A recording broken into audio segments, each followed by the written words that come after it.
Now, we've all seen that one segment during the Luna 1 livestream when the Genshin devs straight up try to be funny and use the "Genshin does not want to make money" meme, which for those of you who are initially uninitiated like me, we probably did nothing more than just sit there and be like, what? 听到一个说法，我相信 Michael 和旅行者们也经常听到啊，叫做元神不想赚钱，对吧？但是倒也不至于这么不想啊。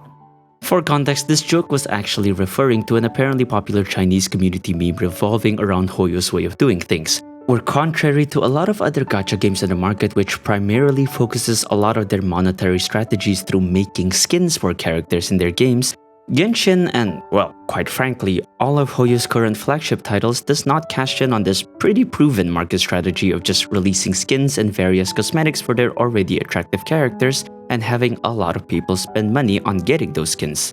That being said, the fact that they then used that joke to show people that, look, there's this new feature that allows you to put your characters to level 100, but realistically, unless you are a Giga Whale or you've been haunted by like an, I don't know, C20 Chi-Chi, there's really barely any chance for you to even get more than one of these things if you are just an average player. Honestly, I do like the Master Stella Fortuna feature. It's just a neat little thing that would make it so that people who have both played this game for a long time and are unlucky donkeys can at least get something out of getting a maxed out standard character other than just the 5 pulls it gives you back. The additional base stat increase is great and all, but it honestly isn't anything too worth noting about, and certainly isn't enough reason to warrant actually targeting C7 copies just to get certain characters to level 100. It just makes getting C7 5-star characters feel just a little less useless. Though I think it's just the fact that they gave it a whole ass section and all that crap during the livestream, which I think kinda soured how most people eventually perceived the feature to begin with. They should have dedicated that section to showcasing and showing us more about the Two Tempered Thyselfs and Journey Far event. I mean, you gotta admit, 4 free 5-star constellations, which includes limited characters within the year, is pretty balling.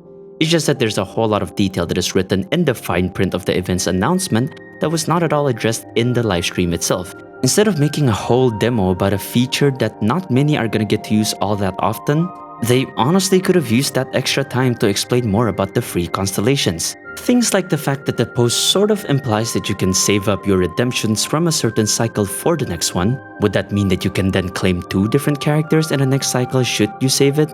Would they ever refresh the list of characters that would be available from the event? You know, these types of information would have been better to know about instead of them just telling us, look, we're giving you more free stuff, and then just swiftly moving on without really explaining the TNC to us. But yeah, from that event in particular, plus the usual anniversary free standard 5-star, they do kinda have merit in joking that they don't want to make money. But I actually want to say that there is sort of an element of truth to that, an element that for some reason they just outright don't want to address or consider. But it's not through the notion that they don't want to make skins or that they keep giving free stuff away or things like that, no.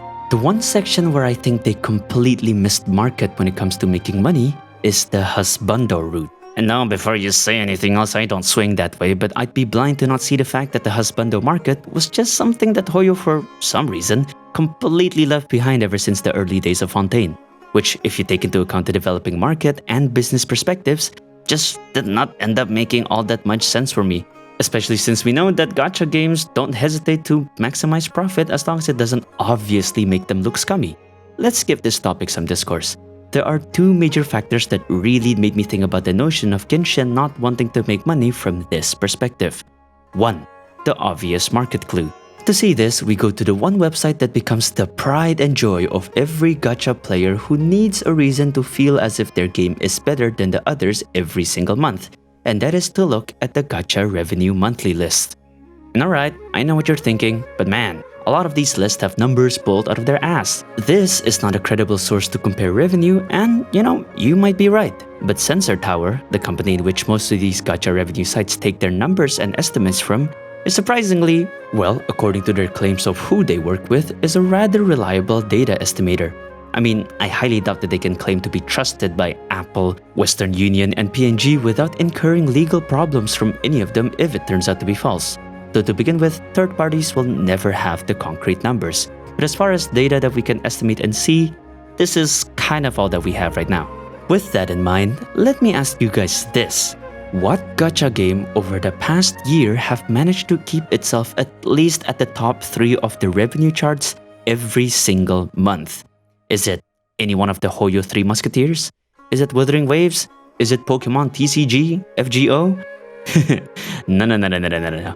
It's this one Otome game named Love and Deep Space. A game which has gained quite some notoriety as being the game that the average industry observer would recognize to actually beat out a lot of the gacha mainstays in terms of being a consistent monthly moneymaker. And if you don't know what an Otome game is, it's basically this.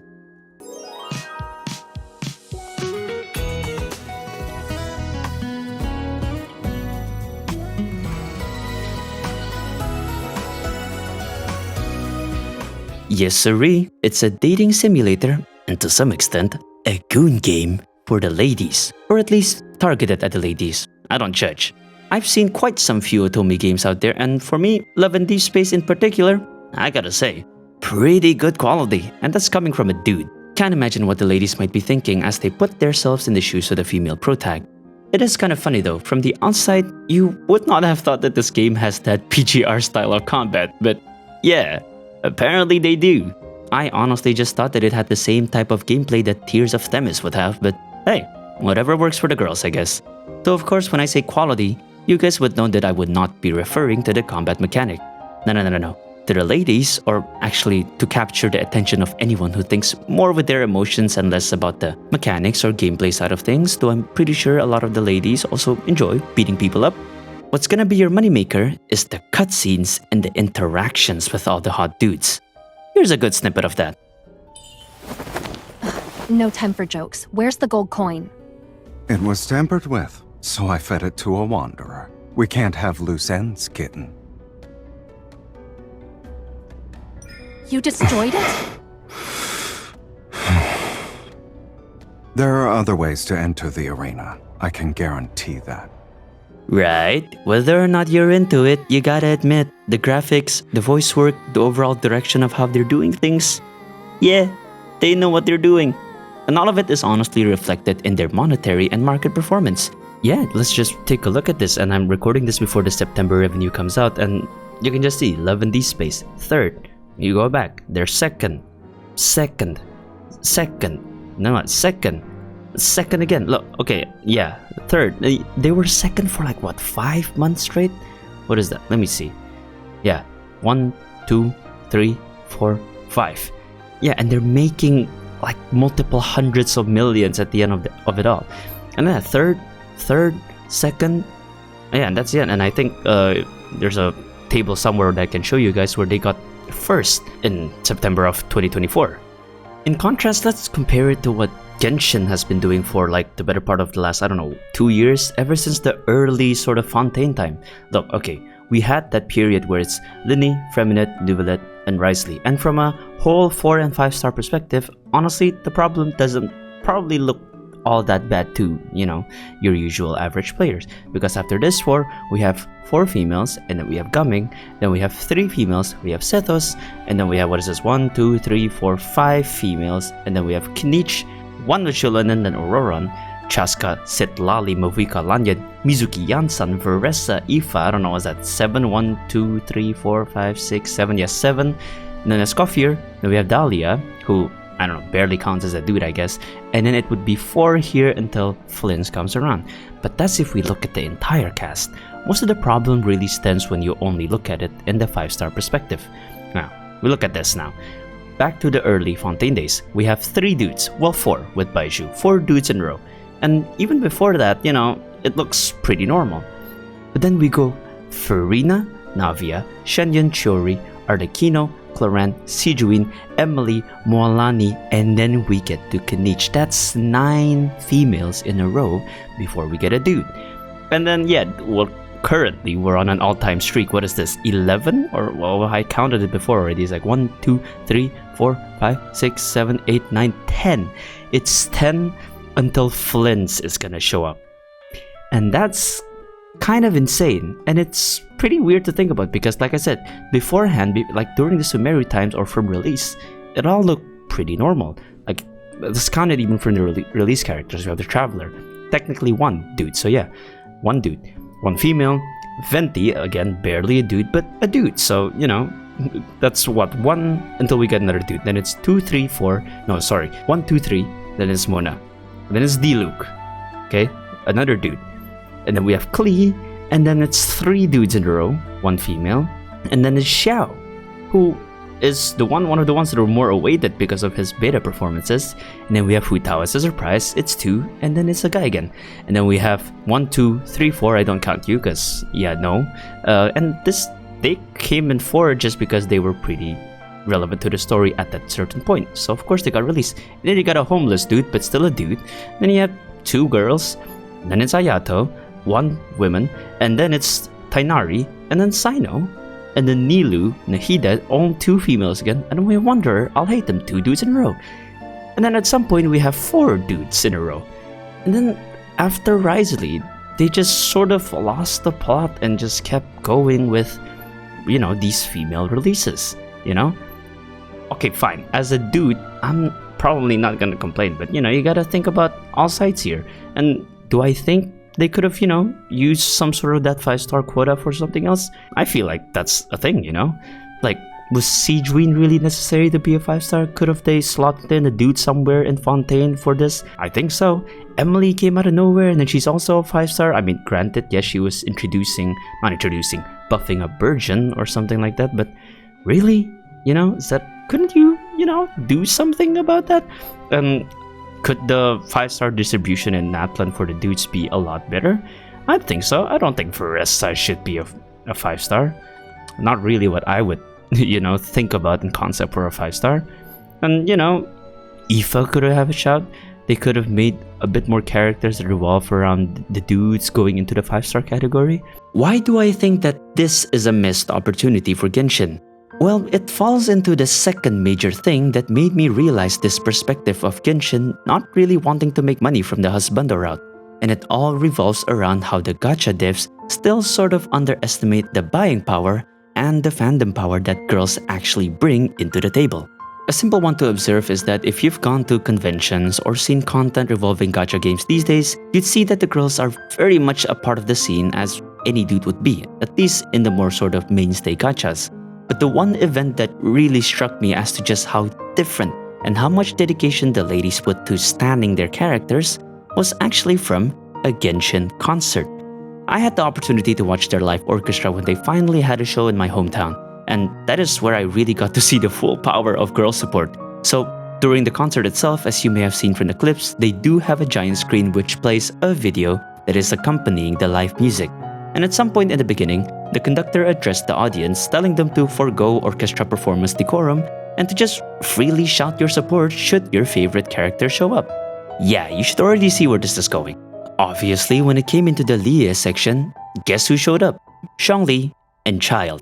And my god, the girls did not hold back. Every single time any one of them appear, the crowd just erupts in the most chaotic high-pitched screams you can imagine. Meanwhile, I was pretty tempted to shout myself when Kaching came into the screen. But you gotta understand, that's not how us dudes would do things. I only manage a small noise when she shows up because I knew for a fact that there ain't gonna be no dude shouting for crap. Man, there's a reason why Zhongli and Child is still the most written ship in Genshin AO3, even after all these years. Although, Aleta and Kave is like chasing them pretty quickly, so yeah, but you get my point. The girls are just much more vocal and dedicated in showing their stand power in places where dudes would rather not. Dudes need to feel like they are in the right place to express their love or adoration for their characters, while girls absolutely gives no two dunks. And as of recent years, that has also sort of translated to revenue when the opportunity arises. Genshin topped the charts during the days of Nouvellette and Risley's releases, while Kanich was enough to support Skirk into another chart-topping performance in June of 2025. And while it might be presumptuous to say this, but I have a feeling that Flints would also do pretty well when it comes out in a couple of days. Of course, is it actually as simple of a change as I've tried to make it sound like in this video? Of course not. Honestly, the prevailing factor would be the waifu-centric demand that the CN community has, which probably started this whole let's make just waifu movement from Hoyo become a more prevalent thing. It's a whole other issue that really revolves around a problem that encompasses the entirety of the gacha industry actually, but that's something to discuss in another video.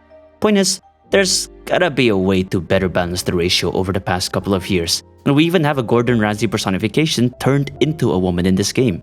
Sure, it probably shouldn't be a strict 50-50 considering the player base spread and just the industry itself, but I don't think having 10 straight female characters is the way to go about it all the same.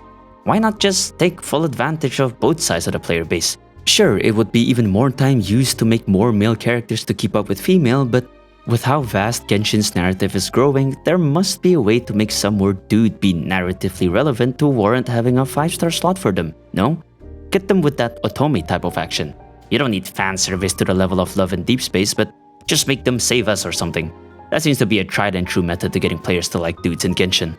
Thankfully, Not Krai seems to be getting a decent handle on things, at least in terms of introducing potential 5 stars. I mean, Diren's gotta be 5, at least I hope so. Varka's gonna have to be a 5-star. That's like obvious, and we know that Flynn's is a 5-star as well. The pattern I saw was that they were trying to keep a 1-to-3 ratio between male and female characters, which, ironically and sadly, even if Flynn's and Duren does end up being the only 2 male 5-star release for Not Krai, because there's some bird that's been telling me that Varka may not be out in 6.x as a playable character, but don't quote me on that. It would still be more male characters than what Natlan ended up having in its entire run. Which is, yeah, unfortunate. In any case, that's about all I have for this kind of ranty video. Hope you guys took something away from it or at least enjoyed it. Until the next video, the name's Leafy, and I'll see y'all next time. Sayonara.